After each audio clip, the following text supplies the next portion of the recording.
Hello दोस्तों, मेरे channel में आप लोगों का स्वागत है। आखिरी इस वीडियो के माध्यम से जीके और जीएस का प्रश्न करवाने वाले हैं, जो कि सभी एग्जाम में जो कि पूछा जाता है। आप किसी भी एग्जाम की तैयारी कर रहे हैं तो जीके और जीएस से प्रश्न आप लोग का एग्जाम में जो कि देखने को मिलता है। तो आखिर इस वीडियो के माध्यम से जीके और जीएस का प्रश्न जो कि लेकर आए हैं, जो कि सभी एग्जाम के लिए इम्पोर्टेंट रहने वाला है। तो इस वीडियो को शुरू से अंत तक देखिए, तभी आप लोग को समझ में आएगा। और वीडियो अच्छा लगे तो लाइक कर दीजिएगा, चैनल पर नए तो चैनल को सब्सक्राइब कर दीजिएगा और बेल आइकन ऑन रखिएगा। तो आखिर आप लोग का जीके और जीएस से प्रश्न आप लोग का एग्जाम में कैसा प्रश्न जो कि देखने को मिलता है। पहला प्रश्न क्या पूछ रहा है, रेगुलर एक्ट कब लागू हुआ। तो रेगुलर एक्ट कब लागू हुआ था, 1773 ईस्वी में रेगुलर एक्ट जो कि लागू कर दिया गया था। अगले का प्रश्न क्या पूछ रहा है कि महात्मा जी दक्षिण अफ्रीका से भारत कब लौटे थे। तो महात्मा जी दक्षिण अफ्रीका से भारत कब लौटे थे, तो यह 9 जनवरी 1915 ईस्वी को लौटे थे। अगले का प्रश्न की बात करें, अगले का प्रश्न क्या पूछ रहा है कि क्षेत्रफल की दृष्टि से भारत का विश्व में कौन सा स्थान है। तो क्षेत्रफल की दृष्टि से भारत का विश्व में कौन सा स्थान है, तो 7वां स्थान है। यही पूछेगा कि जनसंख्या के दृष्टि से, क्या जनसंख्या के दृष्टि से भारत का कौन सा स्थान है। तो जनसंख्या की दृष्टि से भारत का विश्व में कौन सा स्थान है, तो यह जो कि दूसरा है। लेकिन आप लोग का जो कि पहला किसका है, तो पहला जो कि किसका है, तो पहला किसका है, तो यह चीन का। पहला किसका है, तो चीन का। ये भी आप लोग को याद होना चाहिए। जनसंख्या की दृष्टि से सबसे बड़ा जो कि चीन, उसका बाद जो कि भारत। चलिए, और जो कि भारत का जनसंख्या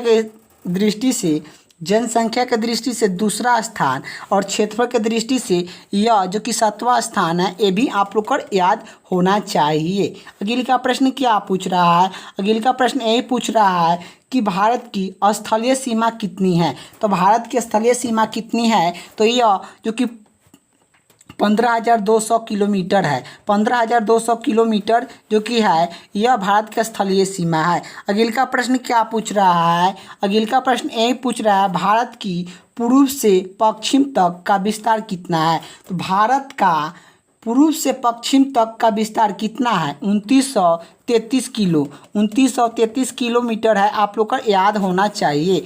चलिए, अगले का प्रश्न क्या पूछ रहा है, अगले का प्रश्न क्या पूछ रहा है कि अगले का प्रश्न यही पूछ रहा है कि तिरंगा जो कि तिरंगा झंडे को संविधान सभा ने कब अपनाया, राष्ट्रीय झंडा के रूप में, कब राष्ट्रीय झंडा के रूप में अपनाया गया था। तो तिरंगा झंडा को संविधान सभा ने कब राष्ट्रीय झंडा के रूप में अपनाया गया था, तो यह जो कि 22 जुलाई 1947 ईस्वी को अपना लिया गया था। ये भी आप लोग का याद होना चाहिए। अगले का प्रश्न क्या पूछ रहा है, अगले का प्रश्न यही पूछ रहा है कि जन गण मन को संविधान सभा ने राष्ट्रीय गान घोषित कब किया गया था। तो यह जन गण मन को संविधान सभा ने राष्ट्रीय गान कब घोषित किया गया था, तो यह 24 जनवरी 1950 ईस्वी को घोषित कर दिया गया था। अगले का प्रश्न की ओर चलते हैं। अगले का प्रश्न क्या पूछ रहा है, अगले का प्रश्न क्या पूछ रहा है, झंडा दिवस कब मनाते हैं। तो झंडा दिवस कब मनाया जाता है, तो झंडा दिवस 7 दिसंबर को झंडा दिवस मनाते हैं। अगले का प्रश्न क्या पूछ रहा है, भारत और पाकिस्तान सीमा रेखा किस नाम से पुकारा जाता है। भारत और पाकिस्तान की सीमा रेखा किस नाम से पुकारा जाता है, तो रेडिक्लिफ रेखा के नाम से पुकारा जाता है। ये भी आप लोग का याद होना चाहिए। भारत और जो कि पाकिस्तान के सीमा को किस नाम से पुकारा जाता है, तो रेडिक्लिफ रेखा के नाम से पुकारा जाता है। मैकमोनी रेखा भारत और चीन के बीच की जो कि है, भारत और चीन की सीमा की जो कि मैकमोहन रेखा कहा जाता है। ये भी आप लोग को याद होना चाहिए कि भारत और चीन की रेखा को क्या कहते हैं, मैकमोहनी रेखा कहते हैं। अगले का प्रश्न की बात करें, अगले का प्रश्न क्या पूछ रहा है, किस देश की समुद्री सीमा सबसे बड़ी है। तो किस देश की समुद्री सीमा सबसे बड़ी है तो कनाडा का है। अगले का प्रश्न क्या पूछ रहा है, किस देश की स्थलीय सीमा सबसे बड़ी है। किस देश की स्थलीय सीमा सबसे बड़ी है तो चीन का है। अगले का प्रश्न की ओर चलते, अगले का प्रश्न क्या पूछ रहा है कि पंचवर्ती योजना कब प्रभावित हुआ था। तो पंचवर्ती योजना जो कि कब प्रभावित किया गया था तो 1900 जो कि 91 तक किया गया था। 1991 से 56 तक चला था। 1991 से लेकर 56 तक जो कि पंचवर्ती योजना जो कि चला था। अगले का प्रश्न क्या पूछ रहा है कि कौन सा रथ समूह सर्वग्राही कहा जाता है। कौन सी रथ समूह को सर्वदाता कहा जाता है। सर्वदाता कहा जाता है। सर्वदाता किसे कहा जाता है, ओ को कहा जाता है। सर्वग्राही किसे कहा जाता है तो ए बी को सर्वग्राही कहा जाता है। ए बी आप लोग का याद होना चाहिए। और जो कि कौन सी रथ समूह को सर्वदाता कहा जाता है तो ओ को सर्वदाता कहा जाता है। ए भी आप लोग का याद होना चाहिए। अगले का प्रश्न क्या पूछ रहा है कि अगले का प्रश्न ए पूछ रहा है कि मनुष्य के शरीर में कितने हड्डी है। तो मनुष्य के शरीर में कितने हड्डी है, 206 हड्डी है। मनुष्य के शरीर में 206 हड्डी है। ये भी आप लोग का याद होना चाहिए। बच्चों में कितने हड्डी है, 300 हड्डी है। बच्चों में कितने हड्डी है, 300 हड्डी होता है। और कान में कितना हड्डी है, कान में कितने हड्डी होती है, 6 हड्डी है। और खोपड़िया में कितने हड्डी है तो ये 8 हड्डी है। ये भी आप लोग का याद होना चाहिए। अगले का प्रश्न क्या पूछ रहा है, अगले का प्रश्न ये पूछ रहा है कि प्रकाश से जो कि सूरज के प्रकाश से कौन सी विटामिन प्राप्त होता है। सूरज के प्रकाश से कौन सी विटामिन प्राप्त होता है, विटामिन जो कि के प्राप्त हो जो कि विटामिन जो कि डी प्राप्त होता है। सूरज के प्रकाश से हमें विटामिन जो कि डी प्राप्त होता है। मदर एनफ्लीज मच्छर काटने से कौन सा रोग होता है। तो मदर एनफ्लीज मच्छर काटने से कौन सा रोग होता है तो मलेरिया होता है। अगले का प्रश्न की ओर चलते हैं। अगले का प्रश्न क्या पूछ रहा है कि जो कि टेलीफोन का आविष्कार किसने किया था। तो टेलीफोन के आविष्कार किसने किया था, ग्राम बेलक ने टेलीफोन के आविष्कार किए थे।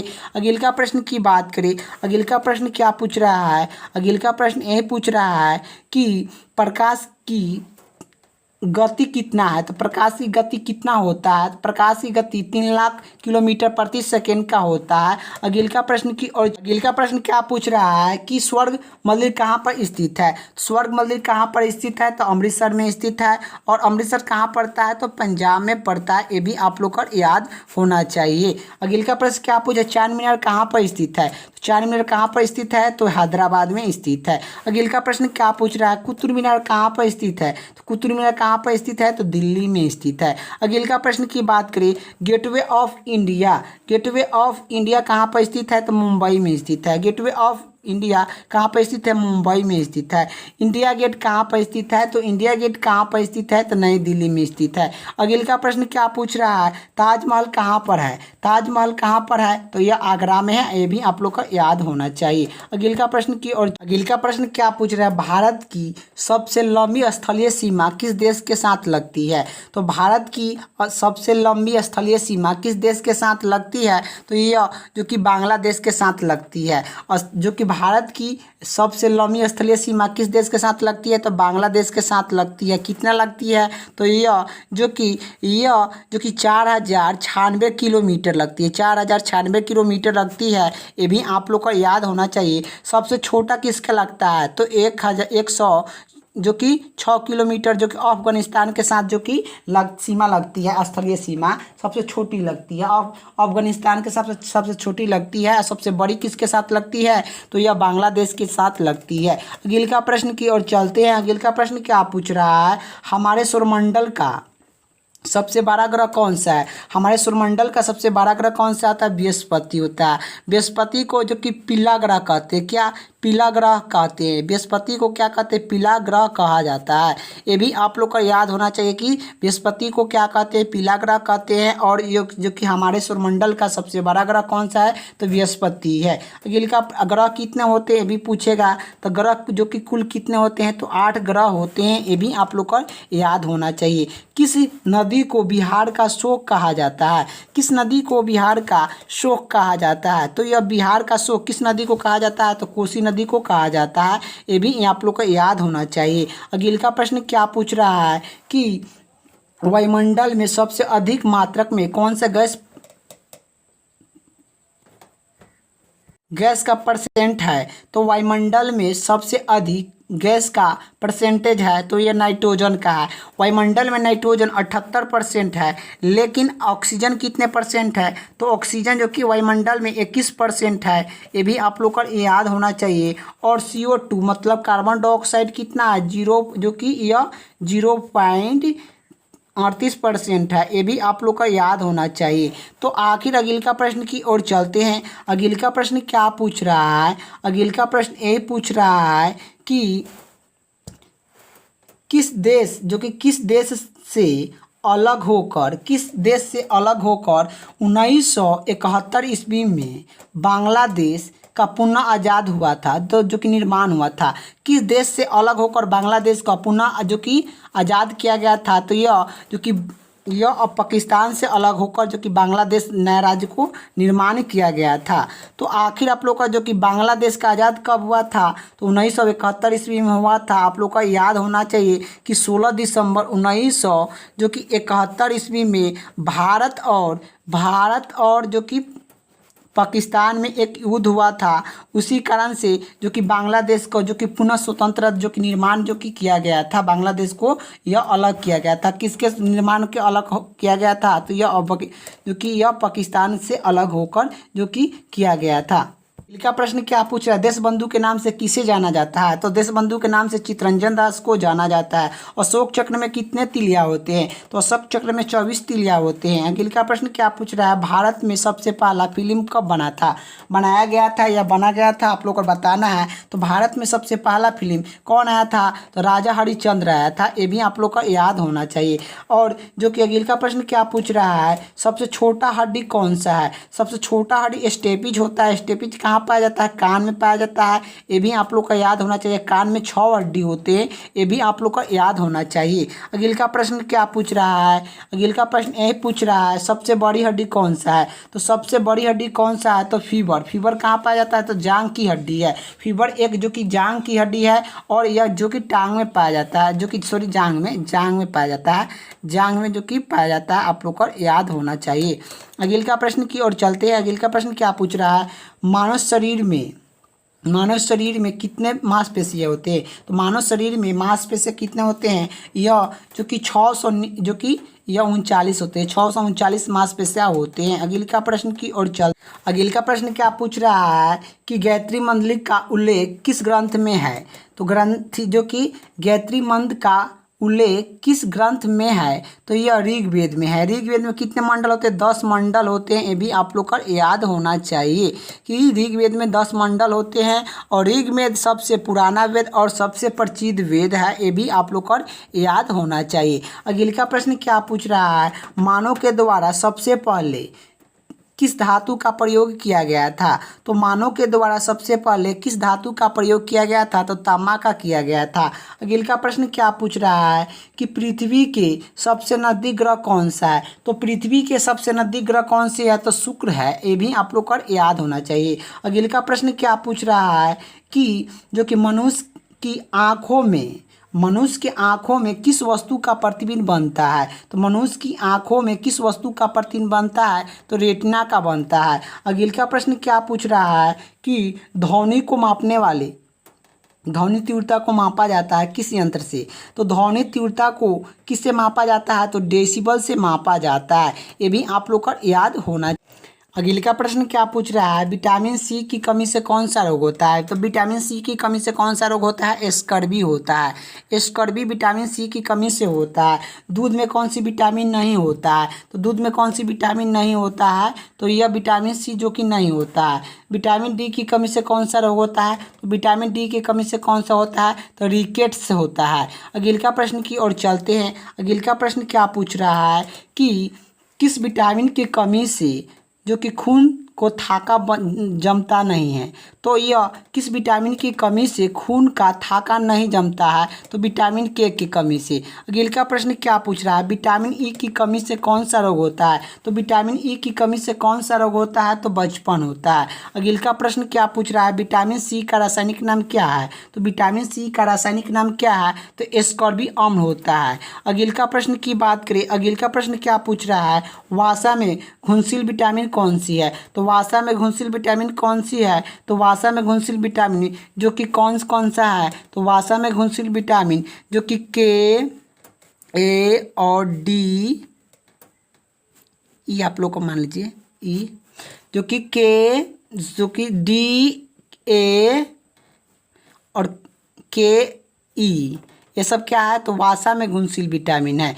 जो कि DAEK, ये सब क्या है? तो यह वसा में घुलनशील विटामिन है। और जल में पूछता है कि जल में घुलनशील कौन सा विटामिन है? तो जल में घुलनशील विटामिन कौन सी है? तो घुलनशील विटामिन कौन सी है? तो B और C, जो कि यह जल में घुलनशील होता है, नहीं तो सब जो कि वसा में घुलनशील होता है। अगले का प्रश्न क्या पूछ रहा है कि साधारण नमक का रासायनिक नाम क्या है? साधारण नमक का रासायनिक नाम क्या है? तो NaCl होता है। अगले का प्रश्न की बात करें, अगले का प्रश्न क्या पूछ रहा है कि अगले का प्रश्न ये पूछ रहा है कि हंसने वाला गैस का रासायनिक नाम क्या है? तो हंसने वाला गैस का रासायनिक नाम क्या है? तो यह नाइट्रस ऑक्साइड है, जिसे N2O कहते हैं। N2O कहते हैं, इसे नाइट्रस ऑक्साइड कहा जाता है। यह हंसने वाला गैस का रासायनिक नाम है। अगले का प्रश्न क्या पूछ रहा है कि धोने वाला सोडा का रासायनिक नाम क्या है? धोने वाला सोडा का रासायनिक नाम क्या है? सोडियम बाइकार्बोनेट होता है। सोडियम कार्बोनेट होता है, सोडियम कार्बोनेट होता है, आप लोग का याद होना चाहिए। और खाने वाला सोडा का सोडियम बाइकार्बोनेट, जो कि सोडियम बाइकार्बोनेट होता है, आप लोग का ये भी आप लोग का याद होना चाहिए कि खाने वाला सोडा का जो कि क्या होता है? तो सोडियम बाइकार्बोनेट होता है खाने वाला सोडा का। धोने वाला सोडा का सोडियम कार्बोनेट होता है।